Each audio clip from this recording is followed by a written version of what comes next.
त्रिवेणी के संगम में डुबकी लगा करके अभिभूत हो रहे थे। जो पॉजिटिव कमेंट उनके द्वारा किए जा रहे थे, उसने पूरी दुनिया की आंखों को खोलने का काम किया। कुंभ क्या होता है? कुंभ का आध्यात्मिक और सांस्कृतिक महत्व क्या है? यह उनके वक्तव्य उस समय दे रहे थे और ये बात बताती है जिसके बारे में देश के यशस्वी प्रधानमंत्री श्री नरेंद्र मोदी जी बार बार कहते हैं कि सदी भारत की सदी है। भारत की सदी का मतलब हर एक क्षेत्र में भारत को विकास की उन बुलंदियों को छूना है, लेकिन हर एक क्षेत्र में कोई देश उन बुलंदियों को छुएगा तब जब उस क्षेत्र से जुड़े हुए प्रतिनिधि अपने दायित्वों का ईमानदारी पूर्वक निर्वहन करें। जो राजनीतिक क्षेत्र में है वो राजनीतिक क्षेत्र में अपना कार्य कर रहे हैं। सेना सीमा पर देश की रक्षा का काम कर रही है। जीवन के प्रत्येक क्षेत्र में हर एक तबका अपना अपना कार्य कर रहा है। धार्मिक जगत से जुड़े हुए हमारे पूज्य संतों का दायित्व भी तो यही बनता है और यही भी कर रहे हैं। भारत की सनातन धर्म की संस्कृति दुनिया के अंदर पहुंची तलवार के बल पर नहीं,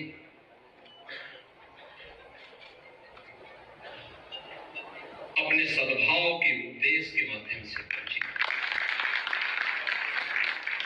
दक्षिण पूर्व एशिया के तमाम देशों में आप जाएंगे, जहां भी सनातन धर्म पहुंचा है, भारत की सनातन संस्कृति पहुंची है, वहां पर उन्होंने अपने कार्य से, अपने व्यवहार से, वहां पर भारत के मूल्यों और आदर्शों ने वहां के समुदाय को अपनी ओर आकर्षित किया। सनातन धर्म के मूल्यों के साथ उन्हें जोड़ने का काम किया।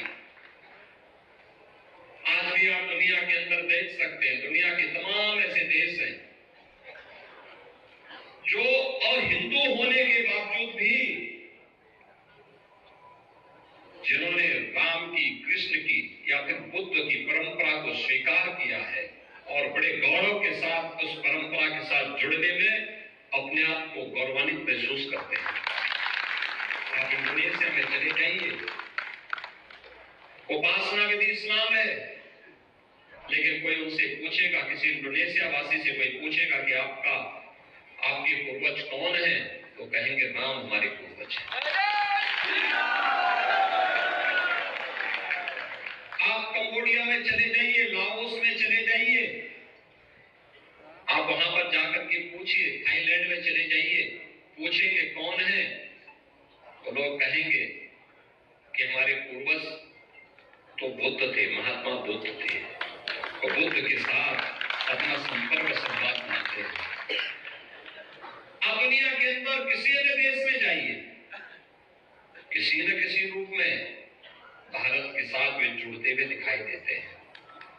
एक अंधकार का युग था, आज से उभर करके हम लोग फिर आगे बढ़ रहे हैं, लेकिन जितना सकारात्मक माहौल है उतनी ही चुनौतियां भी होती हैं, उतनी ही चुनौतियां भी होती हैं। और याद रखना, कोई भी धर्म, हमें दो चीजों का ध्यान बहुत मजबूती के साथ रखना होगा। सनातन धर्म एक विराट वट वृक्ष है, उसकी तुलना किसी झाड़ और झंकार से नहीं करनी चाहिए, छोटेपन से नहीं करनी चाहिए। दुनिया के अंदर अन्य संप्रदाय हो सकते हैं, पंथ हो सकते हैं, सेक्ट हो सकते हैं, उपासना विधि हो सकती है, धर्म तो एक ही है, वह सनातन धर्म है, यही मानव धर्म है। हमारा खड़दर्शन संप्रदाय भारत के अंदर जन्मे में जितनी भी उपासना विधियां हैं, वे पंथ और संप्रदाय की उपासना विधि से भले ही अपने संप्रदाय के साथ जुड़े हुए हो, लेकिन निष्ठा और आत्मा सबकी सनातन धर्म में बसती है। इसीलिए तो हम सब एक साथ यहाँ बैठे थे, एक साथ बैठे, कोई भेद नहीं। जब हम संत एक साथ मिलते हैं तो ऐसे मिलते हैं जैसे गुरु भाई मिल रहे हो आपस में, कोई भेद नहीं होता। हम लोगों पे भी मैं इस चीज को अक्सर देखता हूं कि कभी कोई ऐसी बात आती है, कहीं किसी संत पे संकट आता है, हम उस समय संप्रदाय नहीं देखते कि नाथ संप्रदाय का है या कोई मेरा परिचित संत है। अरे संत है, संत तो सनातन धर्म के लिए काम करता है, उसकी उपासना विधि अलग हो सकती है, तो एक दर्शन विशेष को लेकर चल रहा है। सबका उद्देश्य तो एक ही है, एकम सत विप्रा बहुधा वदन्ति, यही हमारा लक्ष्य। और इसीलिए महाकुंभ के पावन आयोजन के साथ, उसी पवित्रता के साथ हम सबको एक संदेश देना है, देश दुनिया से आए हुए लोगों को देना है। और जो बार बार जिसके बारे में प्रधानमंत्री जी का आग्रह है कि महाकुंभ का संदेश एकता से ही अखंड रहेगा देश। याद रखना, भारत सुरक्षित है तो हम सब सुरक्षित हैं। भारत सुरक्षित है, हर संप्रदाय, हर पंथ सुरक्षित है। और अगर भारत के ऊपर कोई संकट आएगा तो संकट सनातन धर्म पर आएगा, सनातन धर्म पर संकट आएगा तो भारत के अंदर का कोई भी पंथ और संप्रदाय अपने आप को फिर सुरक्षित महसूस न करे, और संकट सबके ऊपर आएगा। इसलिए संकट की नौबत आने न पाए, इसके लिए एकता का संदेश, एकता का संदेश। आपने देखा होगा क्या पवित्र भाव के साथ महाकुंभ का आयोजन, कोटि कोटि श्रद्धालु आ रहे हैं। आज यहाँ पे प्रयागराज में, कुंभ क्षेत्र में, कुंभ मेला क्षेत्र में, कुंभ महानगर, इस कुंभ महानगर में 2 करोड़ श्रद्धालु वर्तमान में इस समय यहाँ पे है। सभी सड़कें चौक हो चुकी है, एकदम भरा हुआ है, और लगातार ये चलेगा। आप अनुमान करिए, हमारे पूज्य संत जन दुनिया के तमाम देशों में जाते हैं। पूज्य अवधेशानंद जी महाराज, पूज्य परमात्मानंद जी महाराज, पूज्य निर्मलानंद नाथ जी महाराज, अन्य हमारे पूज्य संत जन दुनिया के तमाम देशों में जाते हैं। आप मुझे बताइए कि पिछले 10 दिनों के अंदर महाकुंभ के संगम में, त्रिवेणी के पावन संगम में 10 करोड़ से अधिक श्रद्धालु अब तक स्नान कर चुके हैं। और अगले 35 दिन के अंदर, जो बचे हुए 35 दिन हैं, इन 35 दिनों में ये संख्या पहुंचेगी 45 करोड़। दुनिया के अंदर कितने देश हैं? दुनिया के अंदर कितने देश हैं जो 45 करोड़ लोगों को एक अस्थायी सिटी में आमंत्रित करके उनको जोड़ने का संदेश दे रहा है? और दुनिया के अंदर कौन सा ऐसा देश है और जहां पर कोई भूखों नहीं सो सकता? किसी भी अखाड़े में जाएंगे, किसी भी शिविर में जाएंगे, वहां पर उसको 2 सूल की रोटी मिल जाएगी, आशीर्वाद भी मिलेगा, दक्षिणा भी मिलेगा और प्रसाद भी प्राप्त होगा। क्योंकि सनातन धर्म ही दे सकता है।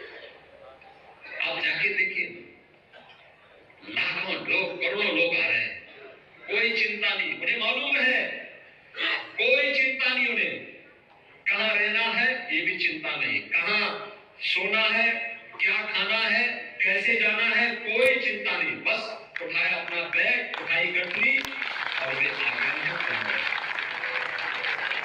ये है ताकत सनातन धर्म, और यही ताकत है हमारे पूज्य संतों में, यही ताकत है। उसकी कोई जाति नहीं पूछ रहा है, उसका कोई पंथ और संप्रदाय नहीं पूछ रहा है, उसका कोई नाम नहीं पूछता है। पूज्य स्वामी महेशानंद गिरी जी महाराज के पंडाल में 50 देशों के प्रतिनिधि भी वहां भरे पड़े हैं। देशों से, देश दुनिया से लोग आ रहे हैं, अभिभूत हैं देख करके। धार्मिक कार्यक्रम भी चल रहे हैं, सांस्कृतिक कार्यक्रम भी चल रहे हैं, अलग अलग प्रकार के आयोजन एक साथ आयोजित हो रहे हैं, अभिभूत करने वाला। आप देख रहे हैं पूरे कुंभ क्षेत्र में, पूरे कुंभ क्षेत्र में। और इसमें भी सबसे अच्छा तो ये लगा मुझे कि पहले दिन से ही, यानी कुंभ प्रारंभ होने के पहले दिन से ही हर अखाड़े में जाकर के और हर पंडाल में जाकर के सौदा हुआ हर जगह के भंडारा पा चुके हैं, हर एक जगह का। मैंने उनको कहा कुंभ के बाद कम से कम आपको 1 महीने का व्रत रखना चाहिए।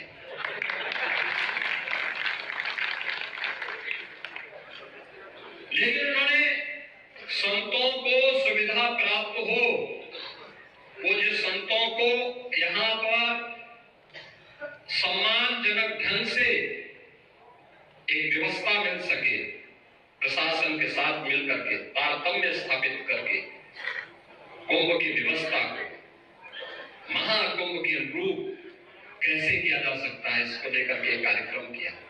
और मुझे बहुत अच्छा लगा कि इतनी बड़ी संख्या में योगेश्वरों और पूज्य संतों के दर्शन हो रहे हैं।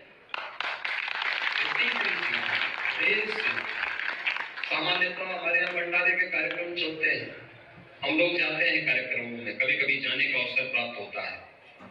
उस समय पूज्य संतों के दर्शन होते हैं, लेकिन पूरे देश भर से एक साथ एक स्थान पर इकट्ठे होकर के हम लोग दर्शन कर सकें, यह अनुभूति। और फिर भारत सनातन धर्म की हर संप्रदाय के, हर पंथ और संप्रदाय से जुड़े हुए आप देख रहे होंगे, इसमें शैव भी है, वैष्णव भी है, शाक्त परंपरा के भी हैं, तांत्रिक परंपरा से भी जुड़े हुए लोग हैं, रविदासी परंपरा से हैं, कबीरपंथी से परंपरा में, रहदासी परंपरा से जुड़े हुए हैं, दादूपंथी से जुड़े हुए, हर एक पंथ और उपासना विधि से जुड़े हुए लोग एक साथ एक मंच पर एक स्थल पर एकत्र होकर के सबका ध्येय एक ही है, महाकुंभ के साथ जुड़ करके न केवल पुण्य के भागीदार बने, बल्कि यहाँ का संदेश देश और दुनिया तक हम पहुंचाएं। और याद रखना है कुंभ का संदेश एक ही है, हम पुण्य के भागीदार बनेंगे। जो आएगा डुबकी लगाएगा पुण्य का भागीदार बनेगा। यहाँ हमारी आत्मा की संतुष्टि के लिए, आत्मा के आनंद के लिए यह एक अच्छा उपाय है, अच्छा एक माध्यम है। हमारे पूर्वजों ने, ऋषि परंपरा ने ये सारी व्यवस्था बनाई है, लेकिन संदेश देश के लिए एक ही होना है, और वह है जो आदरणीय प्रधानमंत्री जी ने कहा है कि महाकुंभ का संदेश एकता से ही अखंड रहेगा। ये देश बस एकता को खंडित नहीं होने देगा, देश की एकता को, समाज की एकता को कहीं भी खंडित न होने दें। जो लोग हमें जाति के नाम पे बांट रहे हैं, क्षेत्र और भाषा के नाम पे बांटने का काम कर रहे हैं, उन लोगों के किसी षड्यंत्र में हमारे पूज्य संतों को नहीं पड़ना है, कभी नहीं पड़ना है, कभी नहीं पड़ना है। कोई ऐसी नकारात्मक टिप्पणी हम लोग अपने स्तर पर न करें। याद करना कितना अच्छा अवसर है 2025 की शुरुआत में महाकुंभ का यह भव्य आयोजन। इससे पहले 2024 के जनवरी माह में 500 वर्षों का निजात समाप्त करके अयोध्या में प्रभु श्री राम का भव्य मंदिर।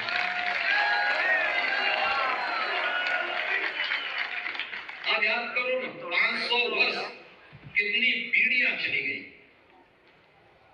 कितनी पीढ़ियां चली गई। कुंभ का वो भव्य आयोजन वो 2019 में प्रयागराज में ही हुआ था। इलाहाबाद से प्रयागराज हुआ, भव्य कुंभ का आयोजन हुआ। और भव्य कुंभ में पूज्य संतों का जो संकल्प था कि अयोध्या में राम जन्मभूमि पर भगवान राम का मंदिर बनना ही चाहिए,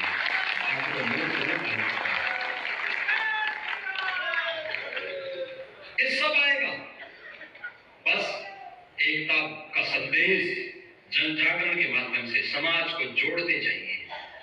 जितनी मजबूती के साथ आपका कार्य होगा उतना मजबूत समाज बनेगा। समाज मजबूत होगा तो राष्ट्र की अखंडता को दुनिया की कोई ताकत चुनौती नहीं दे पाएगी, कोई चुनौती नहीं दे पाएगी।